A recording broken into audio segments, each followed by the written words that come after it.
ನಮಸ್ಕಾರ. ಶ್ರೀಮತಿ ರಾಮಾನುಜಾಯ ನಮಃ. ತುಂಬ ಗ್ಯಾಪ್ ಕೊಟ್ಟೆ ನನ್ನ ವೀಡಿಯೋಗೆ, ದಯವಿಟ್ಟು ಕ್ಷಮೆ ಇರಲಿ. ಹಬ್ಬಗಳಿತ್ತು, ಆಫೀಸ್ ಕೆಲಸಗಳಿತ್ತು, ಅದರಿಂದ ನಾನು ವೀಡಿಯೋ ಮಾಡೋಕ್ಕಾಗಿರಲಿಲ್ಲ. ನನ್ನ ಲಾಸ್ಟ್ ವೀಡಿಯೋಲಿ ಹೇಳಿದ್ದೆ, ಈ ಸೋಲ್ ದೇಹದಿಂದ ಆಚೆ ಬಂದ ಮೇಲೆ ಎಷ್ಟೋ ತೊಳಗಡೆ ಕ್ರಮಗಳನ್ನ ಕ್ರಿಯೆಗಳನ್ನ ಮುಗಿಸ್ಬೇಕು, ಏನಕ್ಕೆ ಅನ್ನೋದನ್ನ ನಾನು ನಿಮ್ಗೆ ಹೇಳ್ತೀನಿ ಅಂತ ಹೇಳಿದ್ದೆ. ಇವತ್ತಿನ ವೀಡಿಯೋ ಇದ್ರ ಬಗ್ಗೆ ನಾನು ನಿಮ್ಗೆ ಹೇಳ್ತಾ ಇದ್ದೀನಿ. ಯಾವಾಗ ಒಂದು ಆತ್ಮ ಈ ದೇಹದಿಂದ ಆಚೆ ಬರುತ್ತೆ, ಆ ಟೈಮಲ್ಲಿ ಯಮದೂತರು ಅಥವಾ ಯಮ ಇಲ್ಲ ದೇವತೆಗಳು ಬಂದು ಆ ಸೋಲನ್ನು ಆಚೆ ತೆಗಿತಾರೆ. ಆಚೆ ತೆಗೆದು ಆ ಸೋಲನ್ನು ಯಮಲೋಕಕ್ಕೆ ಕರ್ಕೊಂಡು ಹೋಗ್ತಾರೆ.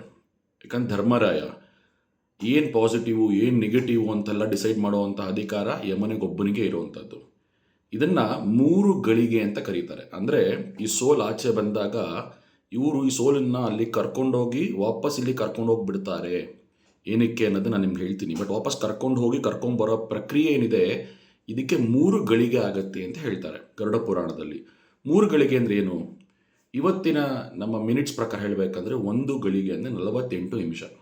ಅಂದರೆ ಟೋಟಲ್ 144 ನಿಮಿಷ ಅಪ್ರಾಕ್ಸಿಮೇಟ್ಲಿ ಈ ಸೋಲನ್ನು ಅವರು ಕರ್ಕೊಂಡು ಹೋಗಿ ಯಮಲೋಕದಲ್ಲಿ ಕನ್ಫರ್ಮ್ ಮಾಡಿಕೊಂಡು, ಹೌದೇನಾ ಈ ವ್ಯಕ್ತಿನೇನೋ ಸಾಯಬೇಕಾಗಿದ್ದು, ಹೌದಾ ಇವ್ರು ಇಲ್ಲಿ ಕರ್ಕೊಂಡು ಹೋಗ್ಬೇಕು, ನರಕಕ್ಕೆ ಹೋಗ್ತಾರಾ ಸ್ವರ್ಗಕ್ಕೆ ಹೋಗ್ತಾರಾ, ಒಳ್ಳೇದು ಮಾಡಿದಾರಾ ಕೆಟ್ಟದ್ದು ಮಾಡಿದಾರಾ ಡಿಸೈಡ್ ಮಾಡಿಕೊಂಡು ವಾಪಸ್ ಅವ್ರನ್ನ ಕರ್ಕೊಂಬರೋದಕ್ಕೆ ಇವತ್ತಿನ ಕಾಲಮಾನದ ಪ್ರಕಾರ 144 ನಿಮಿಷಗಳಾಗತ್ತೆ. ಸೊ ಆ ಸೋಲನ್ನ ವಾಪಸ್ ಕರ್ಕೊಂಬಂದು ಬಿಟ್ಟಾಗ ಸೋಲ್ ಏನಾಗುತ್ತೆ, ಅದಕ್ಕೆಲ್ಲ ರಿಯಲೈಸ್ ಆಗೋಗ್ಬಿಟ್ಟಿರುತ್ತೆ. ಓಕೆ, ನಂದು ಈ ದೇಹ ಬಿಟ್ಟಾಯಿತು, ನನ್ನ ಅಲ್ಲಿ ಯಮಲೋಕ ಕರ್ಕೊಂಡು ಹೋದರು, ನನ್ನ ನೆಕ್ಸ್ಟ್ ಏನು, ನನ್ನ ಸುಖನೋ ದುಃಖನೋ ಏನು ಅನ್ನೋದಲ್ಲಿ ಡಿಸೈಡ್ ಮಾಡಿಬಿಟ್ಟಿದ್ದಾರೆ. ಇವಾಗ ತಿರ್ಗಾ ನನಗೆ ಕರ್ಕೊಂಬಂದಿದ್ದಾರೆ, ನನ್ನ ದೇಹಕ್ಕೆ ಹೆಂಗಾರು ಹೋಗ್ಬೇಕಲ್ಲ, ಈಗ ನರಕ ಅನುಭವಿಸೋಬೋದು, ನಾನು ಇದನ್ನೇ ಅನುಭವಿಸ್ಬೋದಾಗಿತ್ತಲ್ಲ, ನನಗಿನ್ನೂ ಎಷ್ಟೊಂದು ಆಸೆಗಳಿತ್ತಲ್ಲ ಅನ್ನೋದನ್ನು ಕೊರಗೋಕ್ಕೆ ಶುರು ಆಗುತ್ತೆ. ಕೊರ್ಗಿ ಎಂಥವ್ರಿಗೋದ್ರೂ ಆಬ್ವಿಯಸ್ಲಿ ಅಲ್ಲ, ನಮ್ಮ ಕಣ್ಣು ಮುಂದೆನೇ ನಮ್ಮ ದೇಹ ಹಂಗೆ ಬಿದ್ದಿದ್ರೆ ನಾವು ಯಾರೂ ಒಪ್ಕೊಳ್ಳೋಕೆ ರೆಡಿ ಇರಲ್ಲ. ಕೊರಗತ್ತೆ, ಆ ಥರ ಕೊರಗತ್ತೆ ಆ ಸೋಲು. ಅದಕ್ಕೆ ನಮ್ಮ ದೊಡ್ಡವರೆಲ್ಲ ಹೇಳಿರೋದು, ಯಾವುದೇ ಒಂದು ಈ ಜೀವ ಆಚೆ ಬಂದ ತಕ್ಷಣ ಏನು ಡೆಡ್ ಬಾಡಿ ಅಂತ ಕರ್ಕೊತೀವಿ, ಅದನ್ನು 2 ಗಂಟೆ 3 ಗಂಟೆ ಒಳಗಡೆ ಎಲ್ಲದನ್ನು ಮುಗಿಸಿ ಅಂತ ಹೇಳ್ತಾರೆ.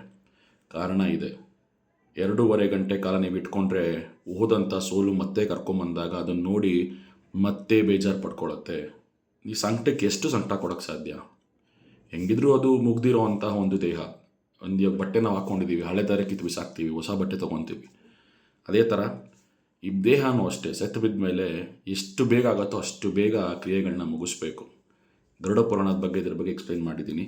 ನಾಳೆ ಇಲ್ಲ ನೆಕ್ಸ್ಟ್ ಮಾಡುವಂಥ ಎಪಿಸೋಡಲ್ಲಿ ಈ ಸಾಯಬೇಕಾದ್ರೆ ಯಾರು ಬಂದು ಕರ್ಕೊಂಡು ಹೋಗ್ತಾರೆ, ಅದನ್ನು ಹೇಗೆ ಡಿಸೈಡ್ ಮಾಡ್ತಾರೆ, ಈ ಜರ್ನಿ ಏನು ಹೇಳಿದೆ ನಾನು, ಈ 3 ಗಂಟೆ ಅಂದರೆ 144 ನಿಮಿಷ ಅದು ಹೇಗಿರುತ್ತೆ, ಆ ದ್ವಾರ ಯಾವ ದ್ವಾರದಿಂದ ಅವರು ಯಮಲೋಕ ಕರ್ಕೊಂಡು ಹೋಗ್ತಾರೆ ಅದ್ರ ಬಗ್ಗೆ ಎಕ್ಸ್ಪ್ಲೈನ್ ಮಾಡ್ತೀನಿ. ಎಲ್ಲರಿಗೂ ಒಳ್ಳೆಯದಾಗಲಿ. ಶ್ರೀಮತಿ ರಾಮಾನುಜಾಯ ನಮಃ.